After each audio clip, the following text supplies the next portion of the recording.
હાલો, જય શ્રી કૃષ્ણ દોસ્તો। આજે હું બનાવીશ લીલા મરચાંનું શાક।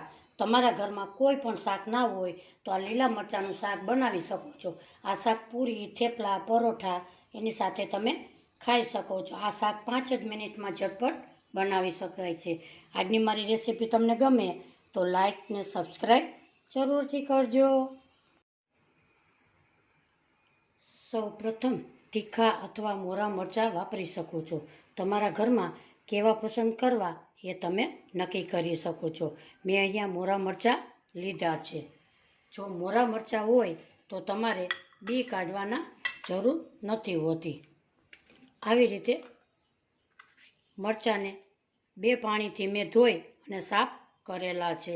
આવી રીતે મરચાંના આપણે કટકા કરી લેશું। મોટા હોય તો તમે આના પણ 4 ભાગમાં કરી શકો છો।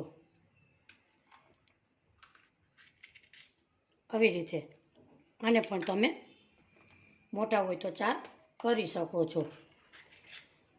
આવી રીતે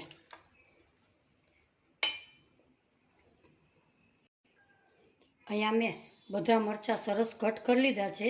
હવે ગેસ પર કઢાઈ મૂકીશું। અહીંયા ગેસ ઉપર આપણે એક કઢાઈ મૂકેલી છે।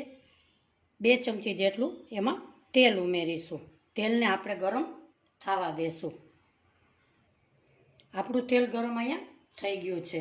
હવે આપણે નાખીશું 1 ચમચી જીરું।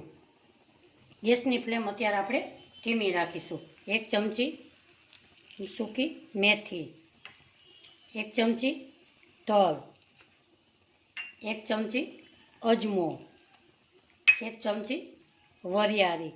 એને આપણે ધીમા ગેસે ફ્રાય કરી લઈએ। એને આપણે બળવા નથી દેવાનું, નકર આપણો શાકનો ટેસ્ટ જુદો એવો આવશે। અડધી ચમચી હિંગ નાખીશું। એને આપણે 1 સેકન્ડ મસાલાને ધીમા ગેસ પર પકાવી લઈએ।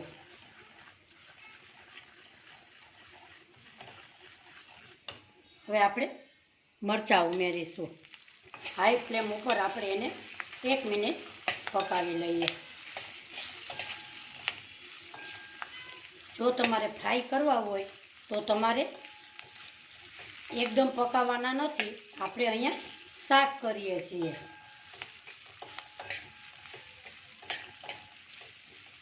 બે મિનિટ આપણે એને પકાવી લઈએ। આપણે ગેસની ફ્લેમ ધીમી રાખીશું અને હવે આપણે એમાં મસાલા કરી લઈએ। અડધી ચમચી આપણે નાખીશું હળદર પાવડર, 2 ચમચી ધાણા જીરું પાવડર, 1 ચમચી કાશ્મીરી લાલ મરચું, 1 ચમચી ગરમ મસાલા પાવડર, 1 ચમચી શેકેલું જીરા પાવડર, 1 ચમચી મીઠું સ્વાદ પ્રમાણે ઉમેરીશું। એને આપણે મિક્સ કરી લઈએ।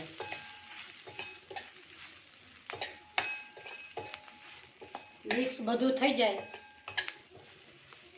એટલે આપણે અડધો કપ એમાં પાણી ઉમેરી દઈશું।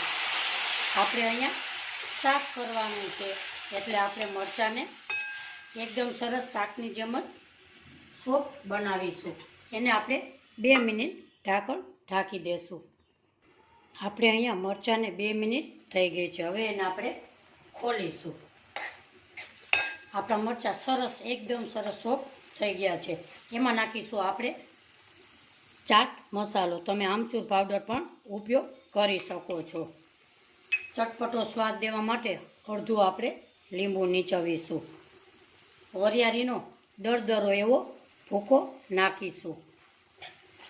આ મરચાં ખાવામાં ખૂબ જ સરસ સ્વાદિષ્ટ લાગે છે। આપણે હજી પણ 2 મિનિટ એને ઢાંકી દઈશું એટલે બધો સ્વાદ મરચાંમાં સરસ શાકમાં બેસી જાય। 2 મિનિટ થઈ ગઈ છે। આપણે હવે પાછા ખોલીશું। આપણા મરચાંનો કલર પણ સરસ એકદમ સરસ આવી ગયો છે। હવે આપણે લીલા મરચાંમાં વિટામિન સી, કેલ્શિયમ ફૂલ માત્રામાં હોય છે।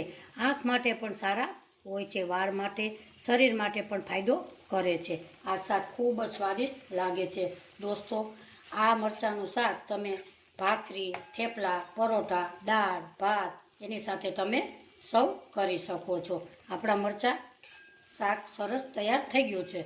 હવે આપણે એના મરચાંને સર્વ કરીશું. ગેસની ફ્લેમ બંધ કરીશું.